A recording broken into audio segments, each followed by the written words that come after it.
안녕하십니까, 이진우입니다. 간밤에 발표된 미국의 2월 소비자 물가 지수가 시장 전망치와 비슷하게 나왔습니다. 요즘은 물가에 관한 한 예상과 비슷하게 나온 것조차 중요한 뉴스가 되는 그런 시절입니다. 어제 우리나라 주식시장이 크게 흔들리면서 특히 보험회사들의 주가가 많이 빠졌는데 그게 실리콘밸리 은행 사태와 관련이 있다는군요. 어떤 속사정이 있는지 좀 들여다보겠습니다. 고정금리인 줄 알고 가입한 적금 상품이 가입 4년차부터는 변동금리가 적용된다는 걸 농협이 약관에 명시하지 않아서 논란이 되고 있습니다. 연 6% 고정금리로 적금에 가입했는데 만약 가입 4년차가 될 때 금리가 연 3%로 낮아지면 그동안 부었던 적금도 연 6%가 아니라 3% 금리가 적용되는 건데요. 왜 이런 일이 벌어지고 있는 건지 이 소식도 자세하게 좀 파헤쳐 보겠습니다. 3월 15일 수요일 손에 잡히는 경제 바로 시작합니다. 싸늘하고 차가운 경제 뉴스들을 봄바람처럼 따뜻하게 정리해 보겠습니다. MBC 양효걸 기자, 손에 잡히는 경제 박세훈 작가, 한국경제신문 나수지 기자, 이렇게 따뜻한 세 분과 함께합니다. 어서 오세요. 안녕하세요. 뭐라도 좀 웃겨드리고 시작하려고 노력하고 있습니다. 경제 뉴스가 항상 좀 딱딱하다 보니까. 박 작가님, 네. 미국의 2월 소비자 물가 지수가 작년 2월 대비 항상 작년 2월과 비교하겠죠, 당연히. 그렇습니다. 6% 상승한 걸로 나왔네요. 네, 시장 전망치가 6.1%였으니까 아주 소폭 낮게 나오긴 했거든요. 매달 나오는 소비자 물가 지수이고 매번 관심을 끌고 있지만 이번에는 특히 더 관심이었던 게 실리콘밸리 파산 사태 때문인데요.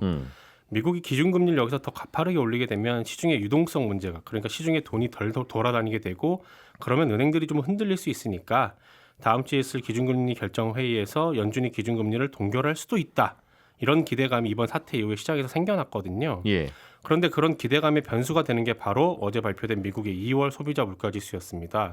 생각보다 많이 오른 걸로 나오게 되면 연준 입장에서는 금리를 그래도 안 올릴 수가 없거든요. 많이 올랐으면 0.5까지 올릴 수도 있을 것 같고. 그렇습니다. 근데 또 반면에 생각보다 낮게 나오면 금융시장 안정을 명분으로 그럼 어쩔 수 없이 저희가 금리 인상을 한번 쉬겠습니다. 할 수도 있는 거였습니다. 그래서 어제 나온 물가지수가 더 관심을 끌었던 건데 이게 또 시장 전망치에 부합하게 나오면서 많이 올리는 것도 아니고 그렇다고 안 올리는 것도 아닌 0.25%포인트만 올릴 거라는 전망이 커졌습니다. 근데 어제 나온 걸 보니까 서비스 물가는 여전히 높게 나오고 있고요. 이 말은 근로자들의 임금이 올라갈 가능성이 높아서 언제든 물가 상승으로 이어질 수 있는 거거든요. 그리고 월세도 몇 달간 하락을 좀 하는 것 같더니 다시 좀 오르고 있고요. 그러니 실리콘밸리 은행 사태를 명분으로 이번에 동결을 하는 건 힘들어 보이고 그렇다고 또 0.5%포인트를 올리자니 시장에 충격을 줄 수도 있고 그래서 아마도 0.25%포인트만 올릴 걸로 시장은 전망을 하고 있습니다.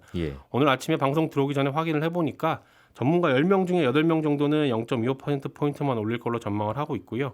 나머지 2명은 이번에 동결할 걸로 보고 있던데 근데 이 실리콘밸리 은행 사태를 포함해서 최근의 상황 변화가 이게 워낙 극적이다 보니까 하루하루가 이게 전망이 달라지니까 솔직히 전망이 무의미하지 않나 싶기도 합니다만 아무튼 지금으로서는 이번에 0.25%포인트만 올릴 것 같다는 겁니다. 미국에는 이 얼마나 올릴지를 놓고 내기하는 파생상품 시장도 있어서 마치 그 영국의 도박사들이 축구 경기 전에 예측하듯이 누가 이길 거다 뭐 이렇게 금리도 그렇게 내기를 하고 있는데 말씀하신 대로 0.25%포인트만 올릴 걸로 전망하는 분들이 상당히 많더군요. 그렇습니다. 자, 다음 소식 좀 들어보죠. 미국의 소비자 물가지수는 예상대로 나왔는데 실리콘밸리 은행 사태는 이게 정부가 할 수 있는 거는 다 하고 있는 것 같은데도 아직 가라앉지는 않고 있는 것 같습니다. 이 미국 금융당국이 발빠른 조치를 내놓긴 했는데 아직은 안심할 상황이 아니라는 게 시장 판단이고요. 이번에는 이 스위스의 2대 투자은행이자 167년 역사의 크레딧 스위스가 이 재무 보고서에서 중대한 결함을 확인했다는 소식이 나오면서 주가가 출렁였습니다. 이 크레딧 스위스 주가는 13% 폭락을 하면서 사상 최저치를 보였고요. 이 미국 증시도 은행주 위주로 낙폭이 커지면서 과연 다음에 도산하는 은행은 어디가 될지 이런 데 관심이 좀 쏠리고 있습니다. 그런데 이 은행이 지난해부터 사실 이야기가 계속 나왔었거든요. 그래서 이 은행도 사실 잇따라 투자에 실패하면서 지난해만 10조 원 손실을 일단 냈고요. 이 고객 자금도 거의 한 150조 원이 넘게 빠져나가면서 2008년 리먼 사태 이후 가장 안 좋은 상황입니다. 그런데 이런 상황에서 2021년과 2022년 재무보고서를 검토하는 회계법인이 여기에 중대한 하자가 있다 이렇게 이야기를 하니까 이 전 세계 금융시장이 촉각을 곤두세우고 있는 겁니다. 그래서 미국의 작은 은행 하나가 흔들렸는데 뭐 우리나라 주가가 이렇게 떨어지나 어제 네. 시장을 그렇게 좀 봤는데 네. 크레딧 스위스까지 뭔가 문제가 있을 수도 있다. 네. 이런 소문이 있었군요. 일단 리먼 사태 때 이제 리먼이 미국 투자은행 순위로는 한 4위 정도 됐는데 예. 이거는 스위스 금융강국 스위스에서 2대 투자은행이기 때문에 굉장히 또 파급이 또 클 수 있고 경제 위기로도 뭐 전이될 수 있는 거 아니야 이런 예. 우려들이 나오는 거고요. 이 국내 금융시장도 크게 흔들렸습니다. 그래서 외국인 투자자만 6천억 원 넘게 순매도를 기록했고요. 예. 월요일은 뭐 검은 월요일이 될 거다 이런 예상을 뒤엎고 되게 잘 버틴다 했는데 결국 은행주가 하락을 주도하면서 이제 낙폭이 커졌습니다. 그래서 KB, 신한, 하나 뭐 금융지주들이 일제히 좀 빠졌습니다. 그리고 지역 은행들 타격도 심했고요. 뭐 제주은행의 경우에는 8% 넘는 하락을 기록하기도 했습니다. 근데 좀 눈여겨봐야 될 지점은 증권주와 보험주가 크게 떨어진 걸로 나타났는데 특히 보험주 중에서도 이 메리츠 금융지주는 6% 넘게 빠졌고요. 한화 손해보험, 롯데 손해보험도 거의 7% 안팎으로 주가가 빠졌습니다. 보험회사 주가가 떨어진 건 왜 그렇습니까? 일단 보험사가 고객의 보험료를 잘 받아서 또 잘 굴리고 있다가 일이 언제 터질지 모르지만 터지면 다시 보험금으로 돌려줘야 되는 회사이기 때문에 예. 그만큼 뭐 다른 금융기관도 마찬가지겠습니다만 리스크 관리가 중요하고요. 그런데 현재 이제 실리콘밸리 은행의 파산 사태가 아직 뭐 저희가 직접 투자를 해서 타격이 금융권으로 전이돼 이런 거는 아니지만 전체적으로 불안한 분위기 속에서 그러면 우리 금융기관들도 건전성을 좀 점검해보자. 이런 분위기가 퍼지면서 그러면 보험사들이 굉장히 좀 힘겨운 시절이 나는 거 아니냐 이런 이제 전망들이 나온 거고요. 특히 보험사들이 올해가 좀 어려운 고비가 될 걸로 보이는데 공교롭게도 올해부터 보험사들의 건전성 기준이 바뀝니다. 그래서 건전성 기준이 바뀐다는 게 무슨 뜻이에요? 일단은 이제 간단하게 설명드리면요. 우리가 이제 보험사는 고객들의 보험료 잘 받아서 언제 터질지 모르는 일에 대비하고 있다 돈을 줘야 되니까 예. 항상 지급할 준비를 하고 있어야 되는. 보험회사에 돈이 항상 있어야 된다는 거죠. 그래서 예. 이 금융당국은 계속 체크하는 게 이게 지급 여력이라는 걸 계속 체크하거든요. 그러니까 일종의 비상금을 얼마나 지니고 있냐, 얼마나 현금으로 바로 쓸 수 있도록 가지고 있냐 이런 걸 보는데 예. 지금은 RBC라고 해서 이게 혹시나 빠져나갈 수 있는 금액 대비 바로 지급할 수 있는 금액의 비율을 무조건 100% 이상 유지를 하게 돼 있거든요. 근데 이게 올해부터는 KICS 그러니까 이른바 킥스라고 불리는 새로운 제도로 바뀌게 되는 거예요. 규제의 이름이 바뀌는 것 같은데 네. 뭐 좀 내용도 바뀝니까? 네, 좀 킥스? 엄격하게 더 예. 본다는 건데 몇 가지 차이점이 있긴 하지만 우선 가장 큰 차이가 나는 건 이전에 보험사가 가지고 있던 자산이나 부채 중에 일부러 원가 그러니까 취득한 시점에 옛날 가격으로 평가를 했었거든요. 예. 근데 이게 모두 지금 가격으로 평가를 해라. 시가로 평가해라. 이렇게 바뀝니다. 그러니까 그러면 옛날에 샀던 건물 같은 거는 옛날에는 싸게 샀을 텐데 옛날이니까 네. 요즘 가격 시가로 평가라고 하면 보험회사 장부가 오히려 더 튼실해지겠는데요? 그런 게 아니고요. 일단은 이 보험 부채가 고객들로 받은 이제 보험금인데 그걸 이제 금리가 막 변동을 하거나 특히 채권 자산 같은 경우에는 이번에도 좀 사태에도 드러났지만 금리가 가파르게 오르면 사실 미실현 손해로 계속 장부에 잡혀 있던 게 예. 시가로 계속 업데이트를 해서 평가를 해주게 되면 바로바로 이게 그 자산 가치에 반영이 되기 채권 때문에 같은 거 사놓은 건 최근에 금리 올라간 것 때문에 네, 샀을 때 가격보다 시가가 떨어져 있을 테니까 맞습니다. 그것도 반영하고 하면 오히려 네. 힘들어진다 재무제표가. 네. 예. 게다가 아까 말씀하신 이제 빌딩이나 이제 토지 같은 자산 같은 경우에는 이제 바로바로 현금화가 안 되기 때문에 여기서 평가하는 가용 자산에는 포함이 되지 않습니다. 그래서 일단은 보험사 입장에서는 이렇게 시가로 평가를 하게 되면 예. 굉장히 금리나 시장 상황에 변하면 평가에도 급격하게 떨어질 수 있다. 그러면 어차피 나갈 돈 이런 예를 들어서 주주 배당금이나 이런 것들은 또 바로바로 제하게 돼 있거든요. 그거에 나갈 돈이니까 빼야죠 당연히. 예전에는 RBC에서는 더해줬어요? 네, 더해줬습니다. 근데 어차피 나갈 거는 미리 빼자. 그래서 주주 배당금 같은 건 다 자본에서 빼고요. 보험사가 고려해야 하는 위험의 종류도 굉장히 많아집니다. 예전에는 이 금융적인 위험을 주로 반영을 했었는데 이제는 장수 그러니까 가입자가 기대 여명보다 너무 오래 살거나 예. 큰 자연재해 같은 것도 다 이제 평가를 해서 반영하도록 돼 있거든요. 그러면 기존보다 더 많은 위험에 대비해야 되기 때문에 더 많은 자본을 튼튼하게 쌓아놔야 되는 겁니다. 근데 어디 뭐 자본을 뭐 이럴 줄 알고 내가 여기다 자본을 갖다 놨지 하는 자본이 없으니까 네. 이거는 그렇다고 돈을 빌려오면 부채니까 안 되고 자본이어야 되면 보험회사 주주들이 돈 더 내는 수밖에 없겠네요. 네. 그래서 뭐 이게 이제 유예 기간도 좀 있고 사실 준비 기간이 조금 있었습니다. 그런데 당장 지금 상황에서 보니까 지금 현재 이걸 전환하려다 보니까 상황이 굉장히 안 좋은 거고요. 예. 그래서 금융감독원이 집계를 했는데 생명보험사 12곳하고 손해보험사 6곳 등 모두 19곳이 이 새 건전성 기준 도입을 좀 미뤄달라고 이렇게 요청을 했습니다. 예. 그래서 경과 조치라고 해서 사실 이게 불가능한 건 아닌데 이걸 신청하면 새 기준을 도입은 하는데 적응할 시간을 좀 주면서 일정 기간만 살짝 느슨하게 적용해 주는 겁니다. 예. 그래서 만약에 덜컥 새 기준으로 바꿨다가 이 지금 여력 비율이 100% 미만으로 떨어지면 바로 시정 조치에 들어가게 되거든요. 예. 일단 밀어놓고 조금은 천천히 적용하겠다는 건데 닥치니까 힘들어졌다 이거군요. 네. 이거 미리 예고했을 텐데. 네, 그렇죠. 그러니까 준비는 다들 하고 있었는데 예. 갑자기 이제 어떻게 보면 지금 금융시장 상황이 굉장히 안 좋게 돌아가다 보니까 더 보수적으로 신청을 하게 된 거고 전체 보험사의 세 곳 중 한 곳인 36%가 예. 더 이상 나 이게 바로 못 바꾸겠다. 조금만 밀어달라 이렇게 신청을 했습니다. 그래서 이거 신청하면 당연히 밖에서 보는 시선은 별로 안 좋아지거든요. 그 신청한 그 보험사. 네, 예. 영향도 좀 주가에도 영향이 좀 있을 테고요. 그런데 그럼에도 불구하고 이렇게 많은 보험사가 신청했다는 거는 그만큼 지금 상황이 이 건전성 강화하기에는 굉장히 좋지 않은 시기다. 예. 이런 걸 보여준다고 할 수 있습니다. 보험회사들은 요즘 나름대로 또 고민이 있네요. 네. 이러다 보면 또 자칫하면 일부 약한 보험사들은 또 문제가 생길 수도 있을 거고. 네. 웬만하면 보험회사들은 잘 안 망하는데 또 적기 시정 조치 같은 거 들어가서 좀 문제가 생기면 알겠습니다. 뭐 그 문제 생기면 생길 때 얘기하죠. 네. 지금 걱정할 게 많으니까. 네. 나수지 기자님, 네. 적금을 가입했는데 적금 가입할 때는 당연히 연 몇 % 드립니다 하는 게 당연히 뭐 만기 때까지 고정이라는 게 상식인데 네. 변동금리 적금 상품이 있었어요. 이게 무슨 얘기입니까? 이게 농협에서 판매한 적금 상품이 지금 문제가 된 건데요.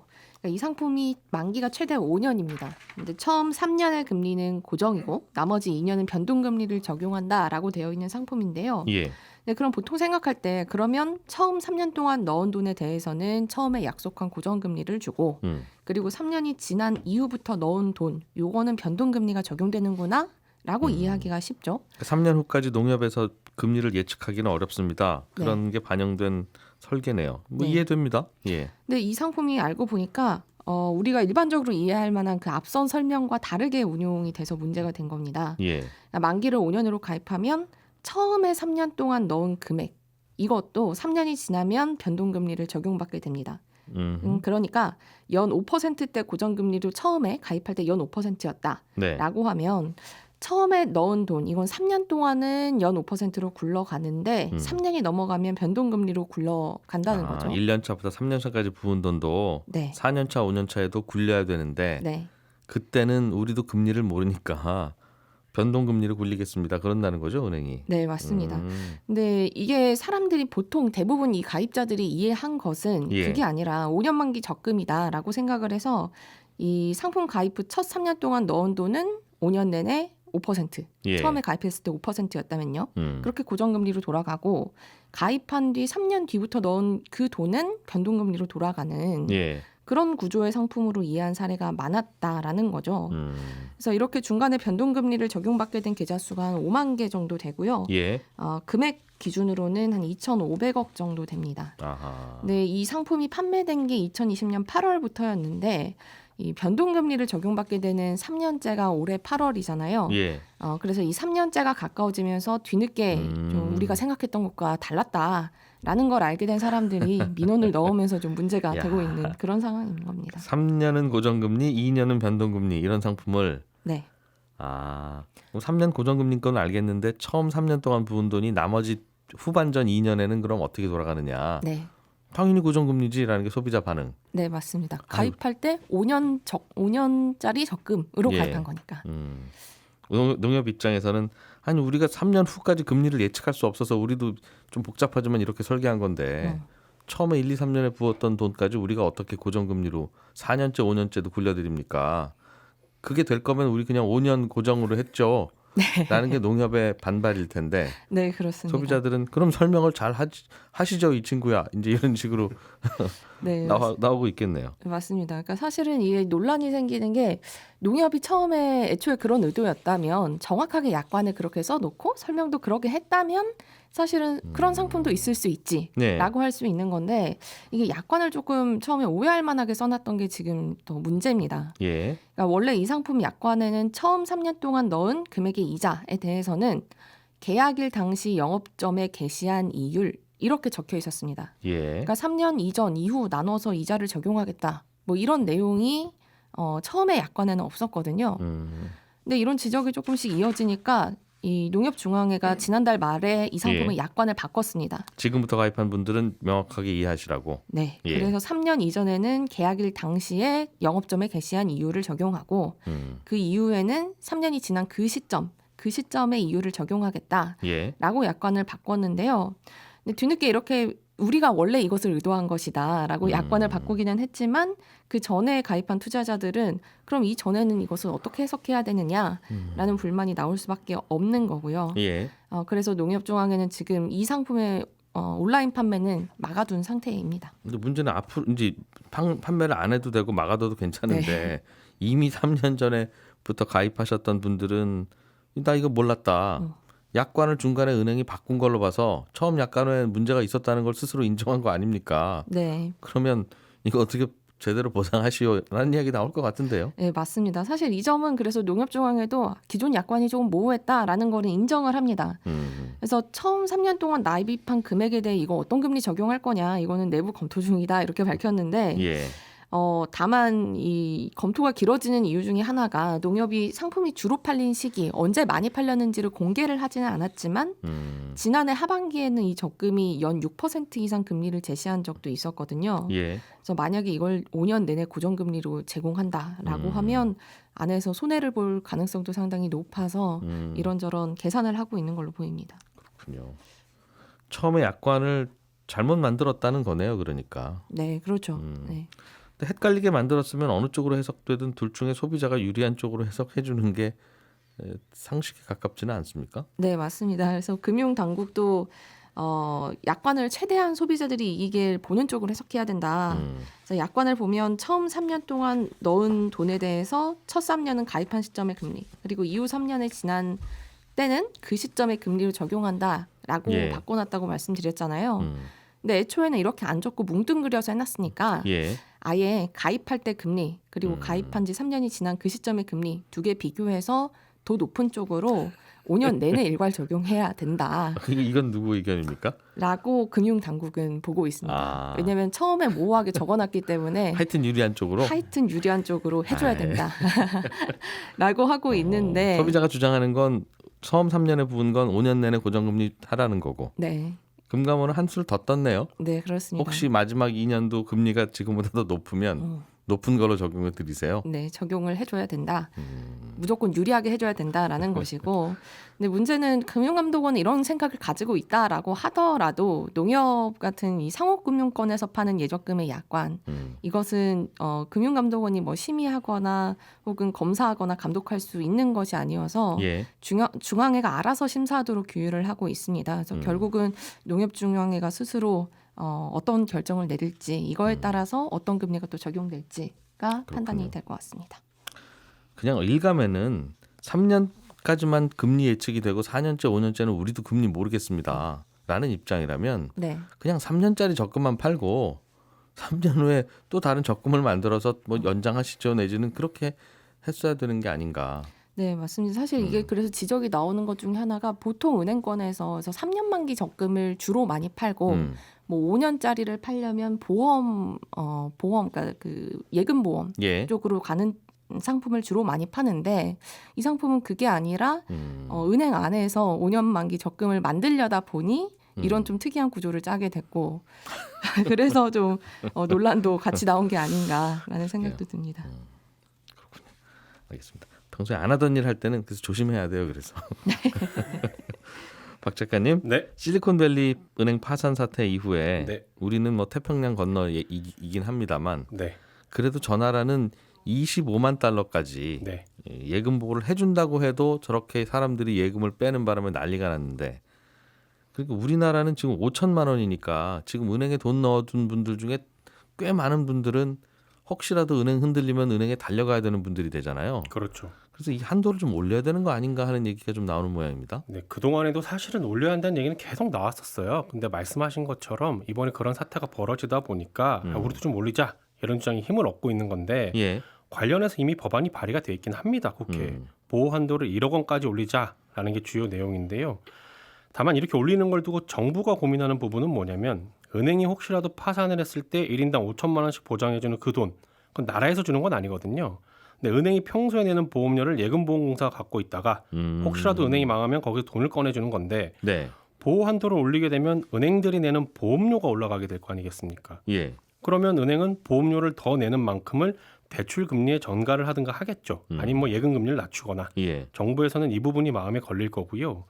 시중은행들 입장에서는 당연히 보호 한도를 올리는 게 마땅치 않을 텐데 보험료가 올라가는 부분도 있지만 예금자 보호 한도가 1억 원으로 올라가면 저축은행으로 예금이 쏠릴 수도 있거든요. 지금은 저축은행에는 5천만 원 넘게 예금하면 큰일 날 수 있어요 하면서 그렇습니다. 4,700만 원만 예금하고 뭐 그러는데. 그렇죠. 근데 예금하는 사람 입장에서 중요한 건 은행 간판이 무슨 색이냐 이게 아니라 그냥 금리 많이 주는 곳인데 예. 저축은행이 아무래도 금리가 더 높지 않습니까? 예. 그래서 지금은 예금자 보호 한도가 5천만 원이니까 1억 원의 여유 자금이 있어도 A은행에 5천만 원, B은행에 5천만 원 뭐 이런 식으로 분산해서 예금을 하게 되는데 네. 보호 한도가 1억 원으로 올라가서 저축은행도 1억 원까지 보호해준다.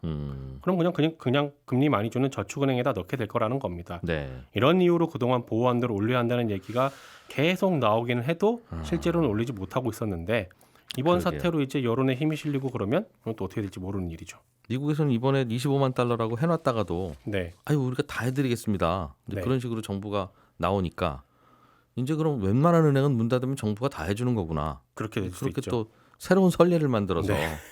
그럴 거면 25만 달러 이거는 뭐하러 정해놨지? 네. 하는 이야기가 또 미국에서 나오는 모양이더군요. 그렇습니다.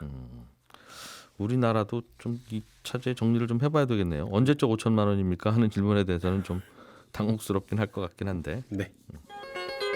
예, 저는 내일 아침 8시 30분에 다시 재미있는 경제 뉴스들 골라와서 인사드리겠습니다. 이진우였습니다. 고맙습니다.